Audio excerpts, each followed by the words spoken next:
Saya punya sahabat namanya Yeri Patinasarani, Pendeta Yeri ya. Dia punya program Ayah Hadir. Wih, saya salut sama Bung Yeri ini ya. Kan dia papanya dulu adalah seorang pemain sepak bola nasional, Roni Patinasarani ya. Anda pasti tahu ya. Kalau tahu berarti sudah tua ya. Dan itu harus kita dukung hal seperti itu. Jangan kemudian kita anggap ketika ada seseorang atau orang tua merasa harus membela keluarganya, lebih banyak hadir dianggap nggak keren. Ya kan, karena apa ya? Karena tantangan materialistik yang semakin hari makin kesono gitu. Cuma yang mau saya minta komentar Anda berdua sebagai psikolog, orang kalau berurusan dengan psikolog itu dianggap sakit jiwa atau gila gitu. Bagaimana Anda berdua, Bu Joyce, mengomentari soal ini? Itu adalah sebuah perspektif yang sebenarnya sudah berakar lama ya. Kenapa? Karena kita tidak terbiasa disosialisasikan bahwa mental itu sama halnya dengan fisik. Bukan jiwa dong ya? Nah ini kita perlu nanti ke KBBI nanti ya. Nanti para pakar bahasa harus menstruktur kembali.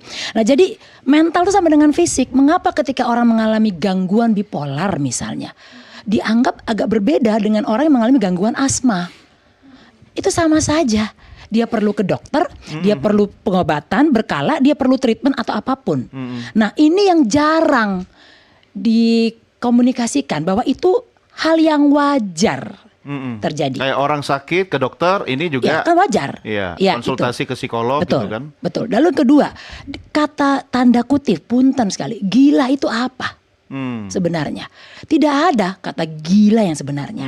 Kalau tergila-gila pada ayang itu kemungkinan ada. Itu ada ya. Tapi kalau kita bilang mental, dia bicara soal pikiran. Nah, orang semua ini, kita ini berkesempatan mengalami gangguan mental. Siapapun. Gangguan mental ya. Siapapun berpeluang. Nah, tergantung nanti ada bibitnya, bebetnya, bobotnya, itu banyak faktor. Artinya kalau ada yang mengalami gangguan mental, itu adalah gangguan yang mungkin diderita semua orang.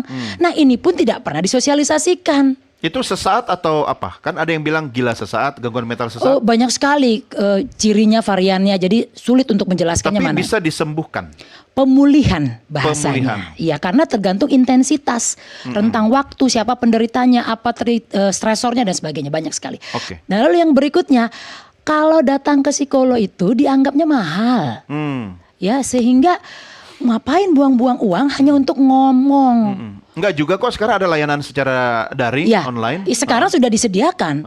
Selama ini kan tidak gitu. Artinya orang menganggap bahwa hanya dengan bicara aja, ngapain kita mesti berbayar. Ya, padahal setiap orang butuh bicara ya. Betul. Oh, saya sih beruntung banyak teman psikolog, tambah lagi 2 malam ini gitu kan. Kalau Bu Vivi gimana komentarnya? Iya betul. Saya setuju sekali gitu ya. Dan kesehatan mental itu kan sebenarnya suatu spektrum juga ya. Jadi kadang kita hari ini oke, terus besok kita agak sedih dikit, tapi kita lagi bisa mengatasi sendiri gitu. Oh, kalau saya ada tanggalnya. Di tanggal-tanggal tertentu saya ada gangguan mental sedikit. Nah, itu semua orang juga gitu ya, kayaknya semua sama ya. Kondisi mental kita itu kan sangat bergantung sama situasi kita gitu ya. Tapi kadang kita memang butuh perspektif orang lain, dan salah satu orang lain yang bisa dipercaya untuk menjaga rahasia ya adalah psikolog-psikolog ahlinya. gitu ya. Betul, karena kita memang punya sumpah untuk menjaga kerahasiaan orang lain. Sebagaimana dokter kan, mereka juga Iya, sama sebenarnya. Artinya ketika seseorang datang ke psikolog, itu kepentingannya sama dengan dia datang ke dokter. Lalu kenapa orang harus takut?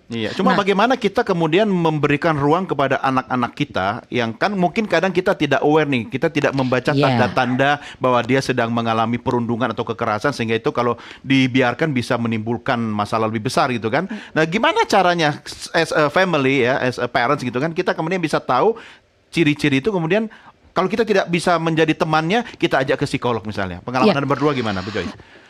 Komunikasi itu modal utama, ya. Pernah nggak sih makan bersama di meja makan? Oh, bapaknya pulang jam 9. Nah, itu yang orang tua nggak mau lakukan. Oh, ini ngomongin saya. Kayaknya gitu ya. Orang tua nggak mau lakukan. Duduk sama-sama, abis makan kita ngobrol. Apa yang diobrolin? Bukan nanya, tadi makannya enak nggak, Dek? Bukan itu. Tadi mama punya cerita begini. Kalau orang tua bisa berbagi cerita, anak akan terstimulasi. Aku juga gitu, Ma. Bukan nanya nilainya di sekolah. Betul. Mau tidur ada pillow talk. Iya. Bisa ngobrol sama anak. Dek, ternyata kalau orang itu dimarahin orang, dijelek-jelekin, sakit hati ya, Dek ya. Pernah gak sih dia ngalamin? Itu hal yang bisa dilakukan oleh semua ibu dan ayah. Kalau mau. Jadi kalau mau. Jadi sebenarnya poinnya bukan tidak ada waktu, tapi tidak mau. Nah, itu yang paling banyak terjadi. Gitu. Tidak prioritas. Tidak menjadi prioritas. Tapi itu kan urusan keluarga. Apakah kemudian aturan, regulasi, undang-undang, apapun namanya itu bisa nggak masuk ke aspek seperti itu, tapi diformalkan? Itu menarik jadi diskusi kami di pimpinan Kementerian PPPA bahwa kami melihat memang ada kekosongan ini untuk yang pengasuhan ya. Bagaimana setiap orang tua di Indonesia ini punya kapasitas untuk mengasuh anak yang layak dengan perspektif pemenuhan hak anak untuk kepentingan terbaik anak, termasuk mengedepankan tadi dialog. Jadi semua aturan yang dibuat dalam rumah itu harusnya dimulai dengan dialog dengan anak. Karena pada saat anak juga memahami aturan ini disepakati karena untuk kepentingan terbaik dia, kemudian dia bisa menerapkannya dengan tanggung jawab. Nah, anak-anak sekarang apalagi sudah kritis ya, nggak bisa hanya satu arah. Nah, ini yang harus diperkuat. Kami sedang mencoba melakukan assessment urgensi kebijakan terkait pengasuhan ini. Mudah-mudahan nanti ada lah ya aspek positif yang kita bisa bantu. Tapi saya bicara soal gangguan mental, ini sebetulnya di dokumen perencanaan nasional jangka menengah kita tahun 2025 sampai 2024-2029 itu sebetulnya kesehatan mental itu sudah masuk jadi prioritas perhatian. Okay. Ya, jadi Kemkes pasti saya yakin melakukan banyak reformasi baik dari sisi layanan termasuk bagaimana pokja-pokja kesehatan jiwa yang ada di setiap daerah itu bisa perform dan terutama ini ya mensosialisasikan kepada masyarakat. Nggak tabu gitu loh untuk datang ketemu konselor. Mulai dari konselor di puskesmas, kemudian pada saat tadi spektrumnya banyak, itu sebetulnya layanan sudah ada dan ditanggung BPJS kan kalau nggak salah. Iya. Oke, gitu. Saya kembali ke Pak Kawian dulu. Pak Kawian, kalau kita kemudian berharap KPAI memiliki skala prioritas, kira-kira berdasarkan kasus yang kita alami di SMA Negeri 72 kemarin ini, apa prioritas utama dan mendesak bagi KPAI untuk kedepannya biar ini tidak terjadi lagi, Pak? Kalau kita bersumber dari penjelasan Kepolisian Republik Indonesia, dalam hal ini Polda Metro Jaya, maka hal yang sangat mendasar untuk kita lakukan adalah melakukan penguatan ekosistem digital kepada anak, kepada orang tua, kepada sekolah, dan kepada masyarakat.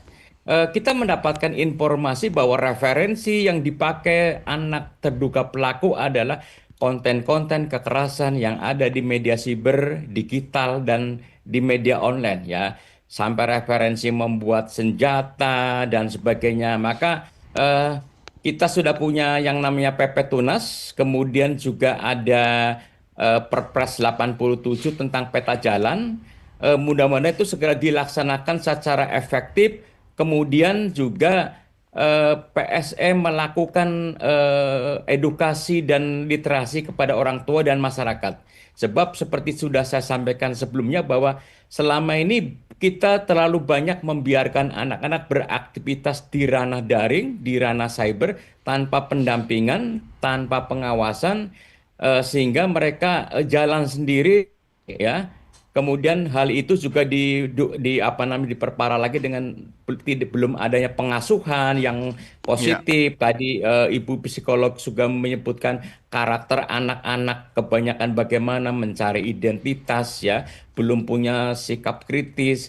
Pada saat yang sama mereka dihadapkan pada konten-konten yang negatif yang bisa membawa mereka terjumus untuk melakukan hal-hal yang seperti terjadi di SMA 72. Iya, Pak Kawian, ini kan harus ada kolaborasi yang erat dengan Komdigi nih. Karena banyak hal yang kemudian masuk melalui konten digital yang kemudian ketika tidak ada filter, tidak ada pendampingan orang tua, dianggap sebagai sesuatu hal yang membahayakan bagi anak loh. Termasuk mereka bisa mempelajari hal-hal negatif lewat konten media digital gitu. Apa komentar Pak Kawian? Kolaborasi harus ada mutlak ya. Komdigi sebagai perwakilan pemerintah sudah mengeluarkan PP Tunas ya. Kemudian kementeriannya Mbak Sip sudah mengeluarkan atas nama pemerintah sudah mengeluarkan Perpres 87. Tinggal bagaimana implementasinya, pengawasannya dan sebagainya. Satu hal lagi yang harus diawasi adalah platform media sosial atau penyelenggara sistem elektronik yang di dalamnya ada industri game yang harus diawasi supaya mereka benar-benar komitmen dalam memberikan rasa aman dan pelindungan kepada anak. Oke, Bu Fibi, ini kan yang paling benar sebenarnya pengawasan utama kita, ya, betul. keluarga, orang Betul. tua. Tapi Anda berdua kan ini ahli, tidak mungkin difotokopi di setiap sekolah ada gitu. Iya, betul Tapi sekali. bagaimana kemudian menuangkan itu menjadi sebuah turunan kriteria, kemudian ciri-ciri dan hal-hal yang bisa dipelajari oleh tenaga pendidikan di satuan pendidikan sehingga mereka bisa mendeteksi awal dan mendeteksi dini. Apa yang bisa Anda sampaikan? Oke, iya. Jadi memang saat ini juga sudah banyak ya. Saya rasa Kemendikbud juga sudah punya gitu ya kurikulum untuk mendidik guru-guru agar bisa lebih peka sama bullying di Iya. sekolah ini. Jadi Termasuk guru BK ya. termasuk guru BK dan guru-guru wali kelas mungkin ya yang lebih sering berinteraksi dengan anak-anak.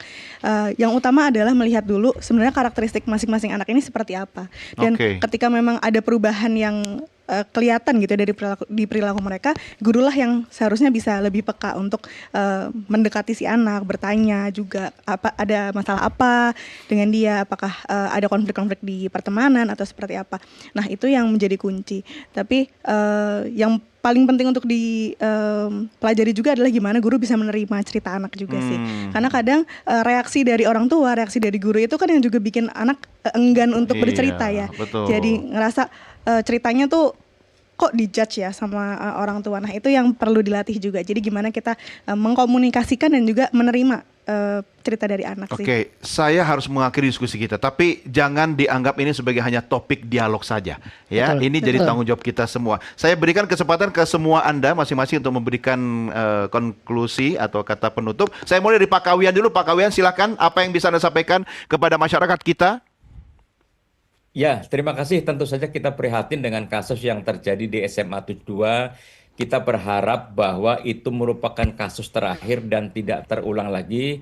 Semua pihak berkontribusi dalam menciptakan sekolah aman, lingkungan aman, dan memberikan perlindungan kepada anak-anak kita. Anak adalah aset masa depan, penerus cita-cita perjuangan bangsa yang harus kita dukung tumbuh kembangnya, serta kita lindungi segala dari kekerasan, diskriminasi, serta semoga negara juga memenuhi segala hak-haknya dari pendidikan, hak kesempatan berbicara, dan sebagainya. Oke, Bu Ciput, silakan.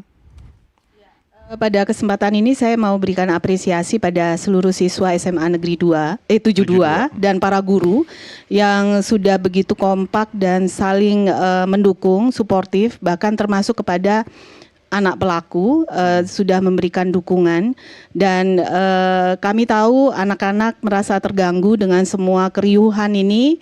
Semoga tetap semangat karena kalian anak-anak hebat untuk terus maju dan nantinya secara bertahap memulihkan ya kondisi psikis. Kami tahu nggak akan butuh waktu cepat, tetapi kami siap untuk mendukung anak-anak untuk kembali normal. Oke, Bu Fibi, silakan.